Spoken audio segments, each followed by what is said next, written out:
Hello WhatsApp guys, আশা করি সবাই ভালো আছো। তো আজকের ভিডিওটা তাদের জন্য যারা ইন্দোনেশিয়াতে রিসেন্টলি ভিজিট ভিসায় যাইতে চাচ্ছ। তো আমি রিসেন্টলি ভিসা পেয়ে গিয়েছিলামও, প্রায় 12 দিনের মতো থেকে আসছি। তো সেই সম্পর্কে আমি আজকে বিস্তারিত আলোচনা করব যে আসলে গেলে তোমাদের কি কি এম্বাসি রিকোয়ারমেন্ট বা সব কিছু কীভাবে গুছায় নিতে হবে, এভরিথিং। So let's start. শুরুতেই বলে রাখি, যারা নিজেরা ভিসা অ্যাপ্লাই করতে চান ভিডিওটা তাদের জন্য, কারণ যারা এজেন্সির থ্রুতে ভিসাটা করাবেন তাদের ওয়েটা একটু ডিফারেন্ট। কেননা আপনি তো ফেস টু ফেস তাদেরকে গিয়ে কথা বলছেন না, বা ফেস টু ফেস তো ডকুমেন্টগুলো সাবমিট করতেছেন না, তো আলাদা কিছু ডকুমেন্ট সাবমিট করতে হয়। প্রথমত আপনাদেরকে ইন্দোনেশিয়ার এম্বাসির ইমেইলে একটা মেইল করতে হবে যে আপনি ইন্দোনেশিয়াতে যে ভিসায় যাচ্ছেন, ভিজিট ভিসা, এই ভিসায় কদিন থাকবেন, ওইখানে কোথায় কোথায় ঘুরবেন, আপনার টোটালি একটা ট্যুর প্ল্যান যেটা আছে, সিম্পলি শর্টকাট একটা ডেসক্রিপশন আপনি মেইলে দেওয়ার চেষ্টা করবেন, দিয়ে তাদেরকে একটা মেইল করবেন। আপনি চাইলে কিন্তু আপনার অ্যাপয়েন্টমেন্ট ডেট যেটা আছে আপনি নিজে ইনক্লুড করে তাদের কাছে একটা রিকোয়ারমেন্ট হিসেবে দিতে পারেন যে ভাই আমাকে এই দিনে আপনি যদি অ্যাপয়েন্টমেন্ট ডেটটা দেন তাহলে আমি হয়তো যাইতে পারবো, বা আপনি এই দিনে আসতে। আমিও ঠিক একইভাবে একটা মেইল করেছিলাম। আমি মেইল করেছিলাম আপনার মে মাসের 22 তারিখে, তারা আমাকে রিপ্লাই দিয়েছিল জুন মাসের 2 তারিখে। তো মেইল করার প্রায় 10 দিন পর তারা আমাকে এই রিপ্লাইটা দিয়েছিল, এবং এই রিপ্লাইয়ে তারা আমাকে কিন্তু এই গুগল ড্রাইভে ঢুকলে আপনি দেখতে পারবেন, তারা আমাকে প্রায় 4টা মতো ফর্ম পাঠিয়েছিল তাদের গুগল ড্রাইভে। তো এই ফর্মগুলোর মধ্যে প্রথমে যেটা ছিল এটা ছিল আপনার ভিসা কোয়ারিজ, তারপরে ছিল ভিসা ফর্ম, তারপর একটা স্টেটমেন্ট লেটার, প্লাস একটা এম্বাসি রুলস রেগুলেশন।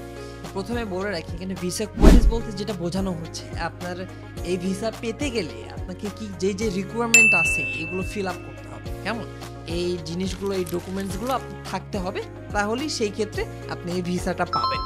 তো কথা হলো, এরপরে আসতেছে আপনার ভিসা ফর্মে। তো ভিসা ফর্মে যেটা হচ্ছে আপনার যে পাসপোর্টে যত ইনফরমেশন আছে, প্লাস আপনার রিসেন্ট লোকেশন, প্লাস আপনি যে লোকেশনে ইন্দোনেশিয়ায় যাবেন সেই সম্পূর্ণ তথ্য অনুযায়ী আপনাকে সেই ফর্মে সব কিছু লিখে সাজাতে হবে। তো এটা গেল আপনার ভিসা ফর্ম। এরপর আছে আপনার এম্বাসি রুলস রেগুলেশনস এবং স্টেটমেন্ট লেটার। তো স্টেটমেন্ট লেটারটা আগে বলি। স্টেটমেন্ট লেটার এটা সিম্পলি আপনার তথ্যগুলো দিতে হবে। একটা স্টেটমেন্ট লেটার থাকে যেটা দুপাশই সেম, তো আপনাকে সেম ভাবেই তথ্যগুলো সাজায় লিখতে হবে। এরপরে আপনার সাজায় লিখে এটা আপনার ইনক্লুড করে আপনি যে ফর্মগুলো সাবমিট করবেন ইন্দোনেশিয়ান এম্বাসিতে, ডকুমেন্টগুলো আপনি এক ফাইলে জমা করবেন, সেই সবগুলো ফাইলের সাথে স্টেটমেন্ট লেটারটাও রাখবেন। তো এরপরে আসি আপনার এম্বাসি রুলস রেগুলেশন। আপনি কিন্তু নর্মালি যেভাবে যেখানে সেখানে যান ইন্দোনেশিয়ান এম্বাসিতে ওইভাবে যেতে পারবেন না। আপনাকে প্লাস ফর্মাল একটা ড্রেস আপে যাইতে হবে, এবং আপনার পায়ে শুজ, লোফার টাইপের মডার্ন যেগুলো জিনিস আছে সেগুলো রাখতে হবে, কেননা আপনি অবশ্যই একটা এম্বাসি টাইপের অফিসে স্যান্ডেল পরে যাইতে পারবেন না। আমরা এখন পর্যন্ত এম্বাসির ইমেল অনুযায়ী সব রুলস রেগুলেশন গুলো বললাম, আমাদের কি কি লাগবে সব জিনিসগুলো আমি আপনাদেরকে শেয়ার করেছি। এখন যে মেইন কি ডকুমেন্টস গুলো লাগবে আমি আপনাদের সাথে সেগুলো শেয়ার করব, যেগুলো অবশ্যই মাস্ট বি আপনার কাছে থাকতে হবে, তাহলেই আপনি ভিসাটা পাবেন। তো আমি আমার ডায়েরিতে নোট করে নিয়েছি, এখান থেকে আপনাদেরকে শেয়ার করব। প্রথমে যেটা থাকবে সেটা হলো আপনার 6 মাসের একটা ভ্যালিড পাসপোর্ট, যে পাসপোর্টে অন্তত পক্ষে আপনার 2টা পেজ ফাঁকা থাকবে। তো এরপরে আসছে আপনার প্রুফ অফ সাফিসিয়েন্ট ফান্ডস। তো আপনি যে ওইখানে যাবেন, আপনার যে একটা ফান্ড, আপনি কি নিজ দায়িত্বে যাবেন, আপনার কত টাকা আছে তারা এটা অবশ্যই যাচাই করে দেখবে। কেননা আপনি টাকা ছাড়া তো ওই দেশে গিয়ে কোথাও কিছু করতে পারবেন না, তাই না? তো এটা ইকুইভ্যালেন্ট আপনারা 2 লাখের আশেপাশে দেখাতে হবে টাকা, প্রায় 2.5 লাখের মতো, যেটা ইউএসডিতে $2000 মতো দেখাতে হয় তাদের, এটা তাদের রিকোয়ারমেন্ট অনুযায়ী। তো নাম্বার 3-এ আসি। নাম্বার 3-তে আছে আপনার 2 কপি ছবি, কালারফুল ছবি, এটা আপনি ম্যাট পেপারে করে নিতে পারেন, তাহলে একটু ভালো লাগবে এই। তো এরপরে থাকবে আপনার কভার লেটার। আপনার কভার লেটারটা কিরকম হবে, এখানে কভার লেটারের বিষয়টা হলো এরকম, আপনার যে পুরো ট্রিপ আছে, পুরো জার্নি আছে, এই জার্নিটার একটা শর্ট ফর্ম, যেমনটা আপনি মেইল দিয়েছিলেন। তো আপনার সম্পর্কে আপনি বিস্তারিত লিখবেন, আপনি কি করেন, আপনি কিসের জব করেন, আপনি কি পারপাসে যাচ্ছেন, আপনি কতদিন থাকবেন, আপনি কখন ব্যাক করবেন।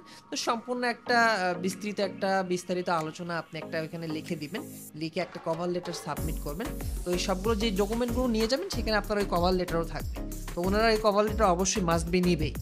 তো কভার লেটারের পর থাকবে আপনার ইনভিটেশন লেটার। আপনি যদি ওই দেশে কেউ থাকে সেক্ষেত্রে আপনি আপনার ইনভিটেশন লেটারটাও দিতে পারেন যে উনি আমাকে ইনভাইট করতে পারে, আমি এই কারণে এতদিনের জন্য যাচ্ছি। তো কথা হলো আমার গার্লফ্রেন্ড ছিল যে থ্রুতে আমি ইনভিটেশন লেটারটাও দিয়েছিলাম। তো yes it's works for me. তো after that air ticket booking, আপনার প্লেন টিকিট বুকিং দেখাতে হবে।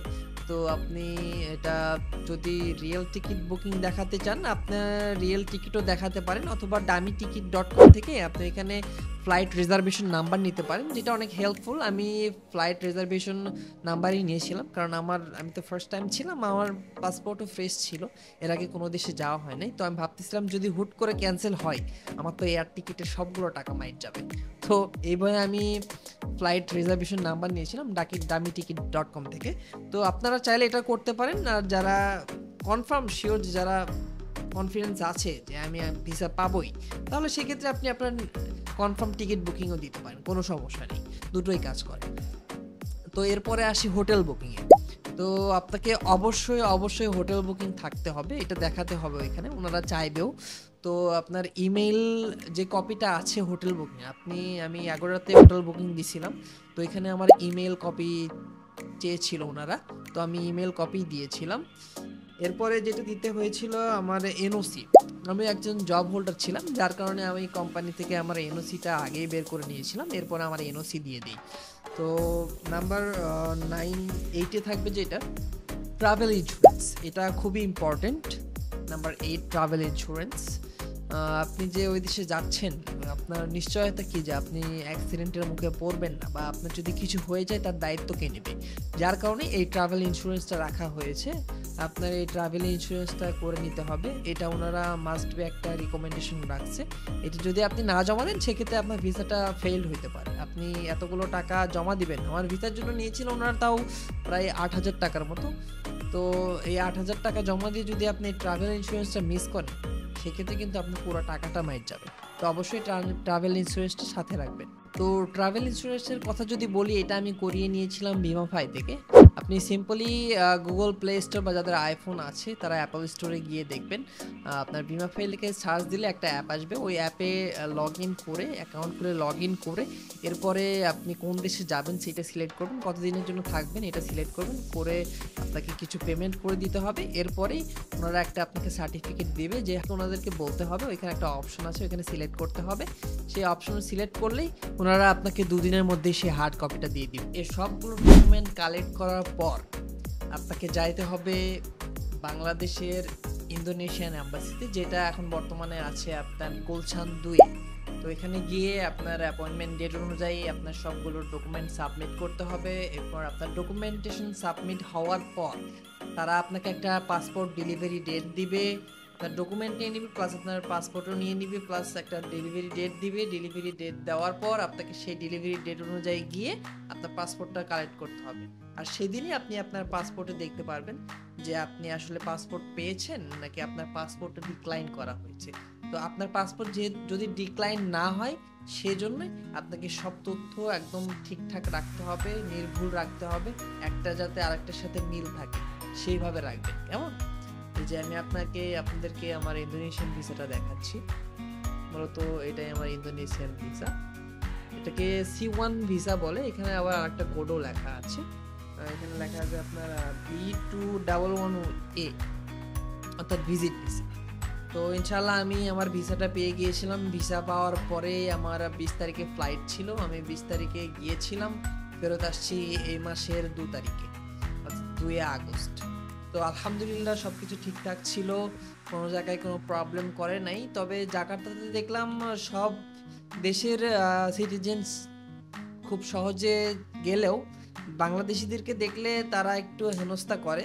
ভয় পাবেন না, আবার হেনস্থা বলতে ওই হেনস্থা কিছু না, জাস্ট আপনাকে কিছুক্ষণ বসায় রাখবে প্লাস কিছু ইন্টারোগেশন করবে, করে ছেড়ে দিবে, সমস্যা নেই, ওরা ছেড়ে দেয় যদি সব কিছু ঠিকঠাক দেখে তাহলে ছেড়ে দেয়।